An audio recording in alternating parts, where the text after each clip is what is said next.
Greetings, folks, and welcome back to the channel. I'm your host, Coco Smooth, the casual collector. And in this segment of 112 scale military action figures takes, I am showcasing G.I. Joe Classified Series number 22, Cobra Island Cobra Viper. I know I'm late to the game at showcasing this one because it took me a while to get them, and when I finally did, the one was kind of like, you know what I'm saying? And I was like, I don't know if I'm gonna pay that much for, but I got a good deal on because the box was kind of because he's going for a lot, and I'm glad that he's not anymore. But yeah, um, he's popular because his colors, especially his red, seems to be much more reminiscent of the OG colors of uh, of the O-ring line, the original GI Joe O-ring. Like, just the color pops out more than the 3-pack set. But while the only problem is the 3-pack set, they got silver goggles, which I think is more accurate versus the black one. But I'm thinking that maybe the O-ring toy line had black ones too. I don't know.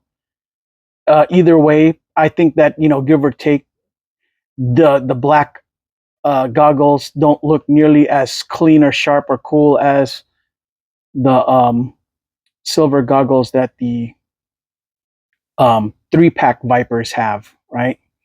But yeah, the red is very vibrant and it pops out. Yeah, a lot of the Cobra Island Vipers, the Cobra Island stuff, we're going for a lot of money, especially later in last year and some part of early time this year. I think things have kind of changed ever since the retro line, carded line, has been not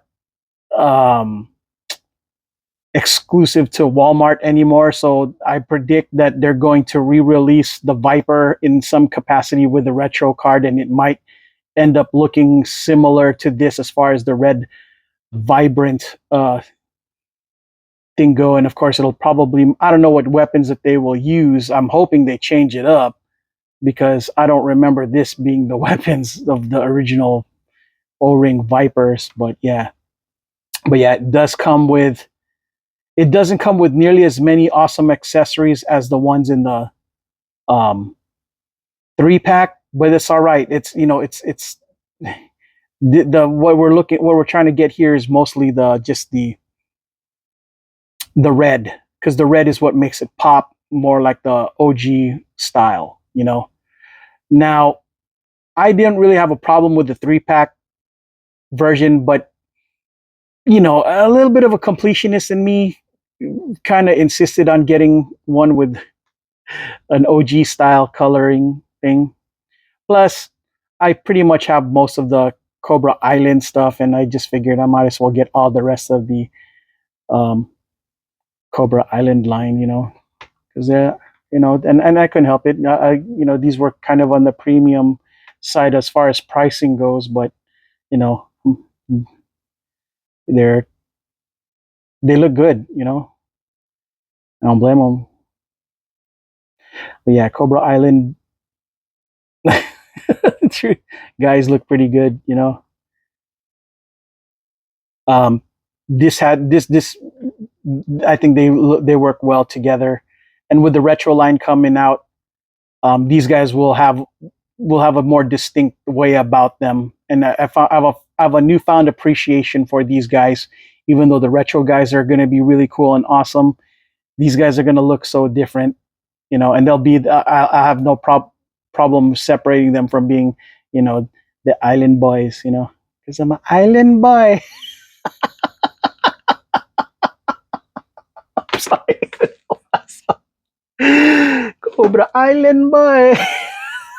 Sorry. Don't kill me, folks. Anyways, but yeah, this is this is a good look for me. I'm about the sorry about that, guys. I'm about this vibrant red kind of look. I have like a whole new appreciation for just the older stuff. older classified stuff.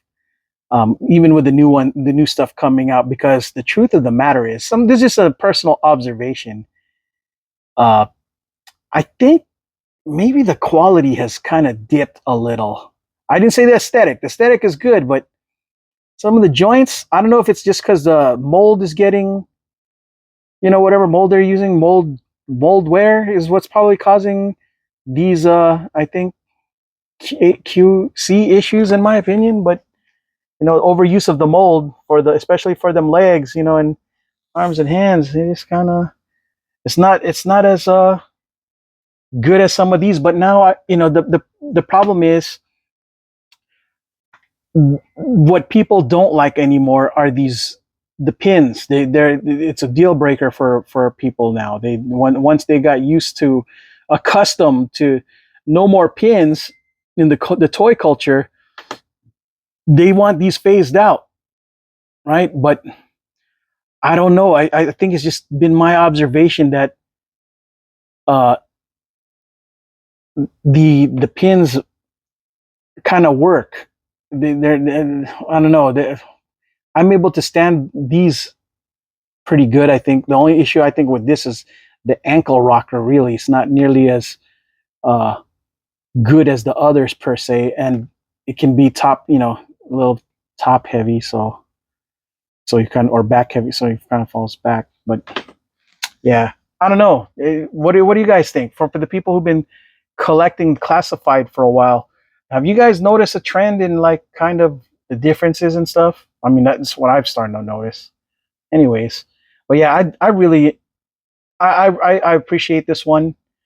I might have to get another one just because it's kind of weird to be the only guy that sticks out among the Vipers with that heavy red, and everybody else has a more subdued red. Good thing that I got more than one of these guys, these Cobra Island troopers. So it would he isn't alone, or even if he is alone, at least he could be the squad leader of like the bunch. So all right, folks. Well, I know that it I shifted a little bit of focus away from Cobra Island Viper in this case, but when you see these together, you just kind of, I think, you start to appreciate it for the set that it is. I think it looks really good. You know what I mean? Like this tandem makes sense. I could see why people got into the line, because this thing looks great. You know? Yeah, this setup. All right, folks. That's all I got for this segment of 1/12 scale military action figures takes. The Cobra Island Cobra Viper edition. I'm your host, Coco Smooth, the casual collector. And until the next video, folks, ciao.